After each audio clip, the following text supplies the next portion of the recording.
नमस्कार सर्वांना. स्वागत आहे परत एकदा सर्वांचं आपल्या आवडत्या चॅनलवरती. तर ज्या ज्या विद्यार्थ्यांनी पशु व मत्स्य विद्यापीठ नागपूर या ठिकाणी प्रयोगशाळा परिचर, ड्रेसर किंवा पशुधन सहाय्यक म्हणा अथवा प्रदर्शन सहाय्यक वगैरे या पदाला अर्ज केला असेल तर तुम्हाला जो काही तांत्रिक सिलेबस त्यांनी दिला आहे, जवळपास 40 प्रश्न 80 गुणांसाठी विचारण्यात येणार आहेत.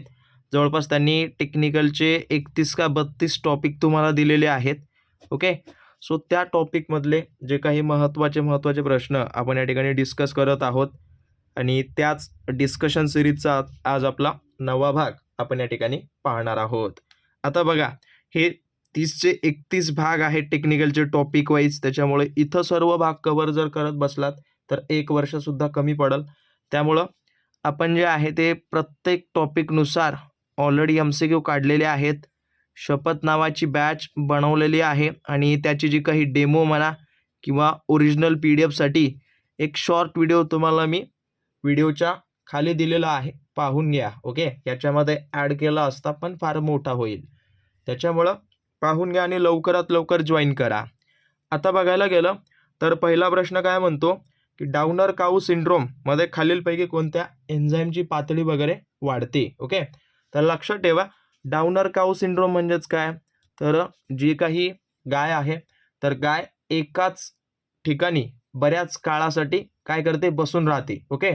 त्यावेळेला तिचे जे स्नायू असतात तर त्या स्नायूवर काय असतो, दाब पडतो. ओके.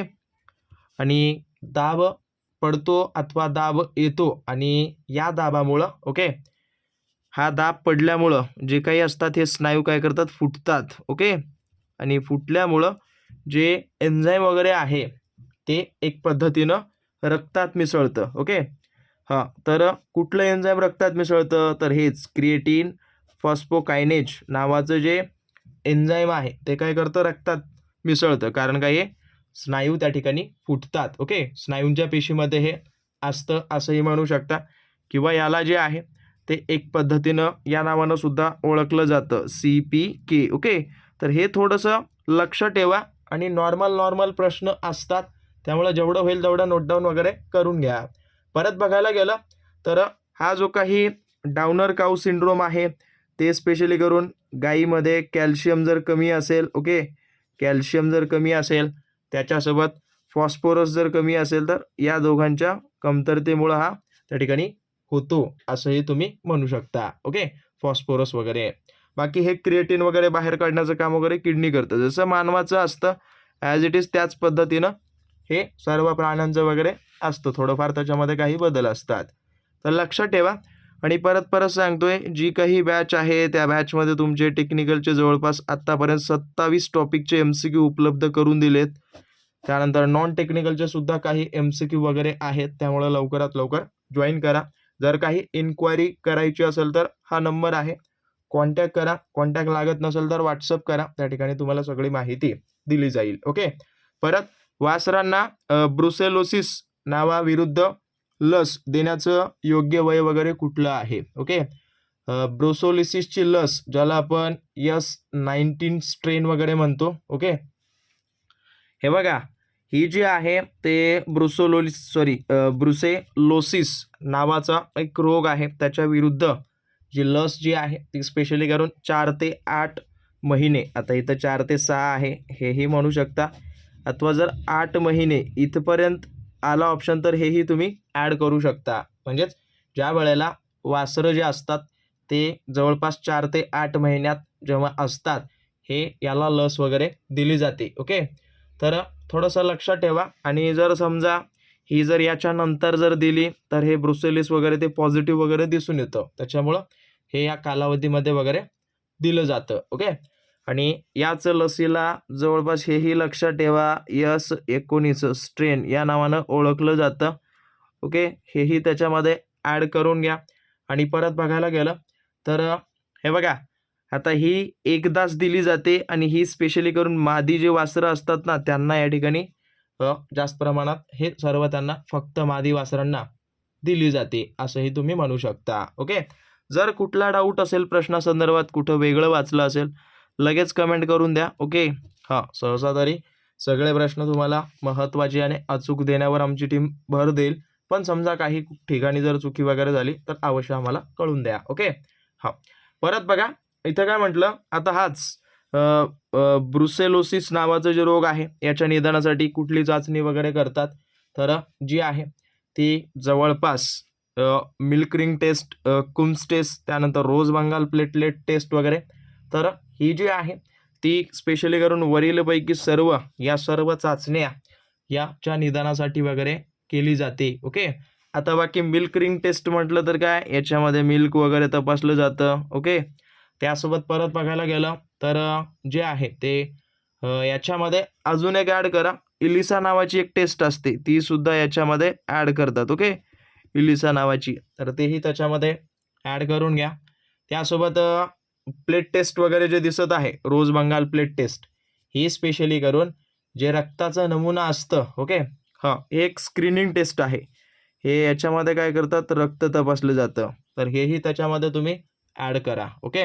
आणि बाकी हा एक ऑप्शन सोडलाय, याचं उत्तर मला कमेंट करा की बाबा ही टेस्ट नेमकं काय आहे. ओके. हां, थोडंफार तुमच्याकडून सुद्धा मला कळू द्या की बाबा तुमचा अभ्यास कितपत झाला आहे.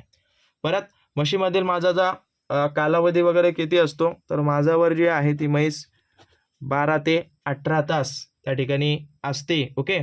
आणि एक पद्धतीनं बघायला गेलं तर कधी-कधी कुठल्या सेशनमध्ये एक 18 ते 24 तास म्हणजे एवढाही असू शकतो. तर हाही ऑप्शन आला तर तुम्ही अवश्य टिक मार्क वगैरे करून द्या. ओके. हां, बाकी बघायला गेलं तर याच्यामध्ये स्पेशली करून काय, म्हशीमध्ये या माजाची एक समस्या असते, ज्याला आपण काय म्हणतो सायलंट हीट. ओके. हेही लिहा. म्हशीच्या माजामधली सगळ्यात मोठी समस्या वगैरे कुठली आहे, या पद्धतीनं आला तर हे तुमचं उत्तर त्या ठिकाणी बरोबर असेल. ओके. आणि अजून एक सांगतो, इथपर्यंत येता सबस्क्राईब वगैरे न करता जर जात असाल तर याच्यामध्ये तुमचं फार मोठं नुकसान आहे. कारण का, इथं आपण जे काही महत्त्वाचे MCQs आहेत ते कव्हर करत असतो फ्रीमध्ये. ओके. त्यामुळं सगळं पाहून घ्या. आणि तुम्हाला जर वाटत असेल परीक्षेपर्यंत सर्व कव्हर होईल, तर या भावनेत नका राहू. इथं कितीही व्हिडिओ जरी टाकले तरी 10 ते 20% सिलेबस तुमचा कव्हर होईल टेक्निकलचा. त्यामुळं काळजीपूर्वक सगळ्यांनी जॉईन करा. ओके. परत बघायला गेलं तर गाभण जनावरांच्या गर्भाशयाचा कोणताही भाग विण्यापूर्वी किंवा विल्यानंतर बाहेर येण्याच्या प्रक्रियेला वगैरे काय म्हणतात, तर त्याला जे आहे ते प्रोलॅप्स म्हटलं जातं. ओके. तर हेही थोडंसं लक्षात ठेवा. प्रोलॅप्स ज्या वेळेला ज्या काही गाभण जनावर असतात. ओके. हां, तर त्यांचं जे गर्भाशय असतं. ओके. गर्भाशय, युटेरस म्हणा, त्यानंतर वेजिना वगैरे, तर ते बाहेर येण्याच्या प्रक्रियेला किंवा त्याला एक विशिष्ट कॉन्सेप्ट आहे, ज्याला आपण प्रोलॅप्स वगैरे म्हणतो. ओके. हां, किंवा त्याला आपण आपल्या मायबोली भाषेमध्ये वेळ येणे, ओके, वेळ येणे म्हणतो, अथवा त्याला पीळ येणे या पद्धतीनं बोलतो. ओके. हे तुम्हाला कळालं असेल की बाबा मी कशाबद्दल बोलतोय ते. ओके. बाकी ज्या वेळेला गर्भाशयातून पू वगैरे बाहेर निघतं, तर अशा स्थितीला पायोमेट्रा म्हणतात. हे थोडंसं लक्षात ठेवा. हे उत्तर बरोबर आहे.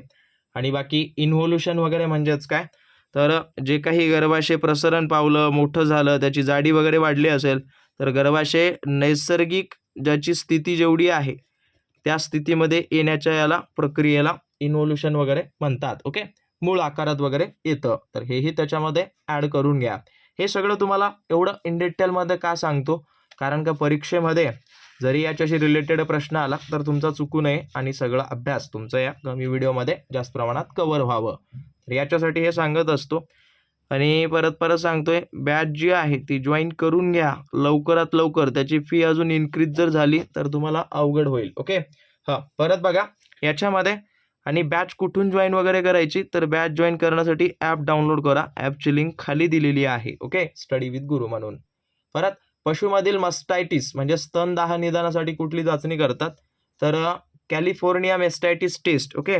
CMT टेस्ट ज्याला आपण म्हणतो, तर ती टेस्ट जी आहे ती याला केलं जातं. ओके. आणि हीच टेस्ट काय करते, तर दुधातले जे काही सोमॅटिक सेल्स असतात ना, दुधामध्ये ज्या काही सोमॅटिक सेल्स, ओके, तर यांचं प्रमाण त्या ठिकाणी मोजलं जातं आणि त्याच्यावरून हा निष्कर्ष वगैरे काढलेला जातो. ओके. तर हेही थोडंसं लक्षात ठेवा.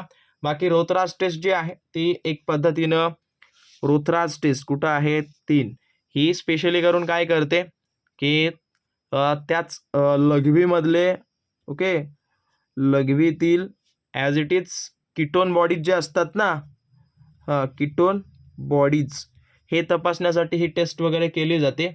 आणि बाकी ऑस्कोलिस टेस्ट वगैरे म्हटलं तर ही जी आहे ती जर जनावराला ॲथ्रॅक्स नावाचा रोग जर झाला, ॲथ्रॅक्स वगैरे, तर त्याच्या निदानासाठी वगैरे करतात. तर हेही थोडंसं लिहून घ्या. ओके. परत बघा याच्यामध्ये की जनावरांमधील फॅशिओलिसिसमुळे कोणत्या प्रकारचा कावीळ होतो. तर फॅशिओलिसिस म्हणजेच काय, यकृत कृमी. ओके. यकृत कृमी म्हणजे यकृतामध्ये जंत. ओके. यकृत कृमीमुळं कुठल्या प्रकारचा कावीळ होतो, तर ऑब्स्ट्रक्टिव्ह नावाचा जो आहे तो त्या ठिकाणी दिसून येतो. ओके. हां. आणि याच्यामध्ये एक पद्धतीनं काय तेच पित्तप्रवाहावर परिणाम वगैरे करतात. तेच जे कृमी आहेत ना, तर ते या यकृताच्या पित्तनलिकेत अडकतात आणि पित्तनलिकेत अडकल्यामुळे हे पित्त वगैरे त्याच्यापर्यंत पोहोचत नाही. त्याच्यामुळे तेच ऑब्स्ट्रक्टिव्ह कावीळ वगैरे दिसून येतं. ओके. हां. परत पुढचा प्रश्न काय म्हणतो की सहकारी दूधशाळा ओके प्रणाली खालीलपैकी कोणत्या राज्यात अत्यंत यशस्वी झाली. तर गुजरातमध्ये हे यशस्वी झालेलं आहे. आणि स्पेशली करून एक पद्धतीनं कुठलं मॉडेल वगैरे लागू झालं तर अमूल दूध जे आहे ते हे जे मॉडेल आहे ते इथं लागू झालेलं आहे. ओके. तर हेही थोडंसं लक्षात ठेवा.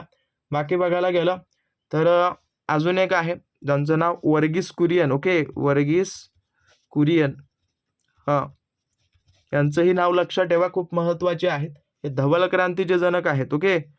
धवल क्रांतीचे जनक याच्यावर खूपदा प्रश्न आला यांच्यावर, हेही थोडंसं लिहून घ्या. यांनी एक पद्धतीने ही चळवळ वगैरे सुरू केली. ओके. बाकी हा वाला प्रश्न 9वा तुमच्यासाठी सोडतो, कारण का हा वाला प्रश्न मागच्या भागात झालाय आणि याच्यावर तुमचे 50+ कमेंट आले पाहिजेत.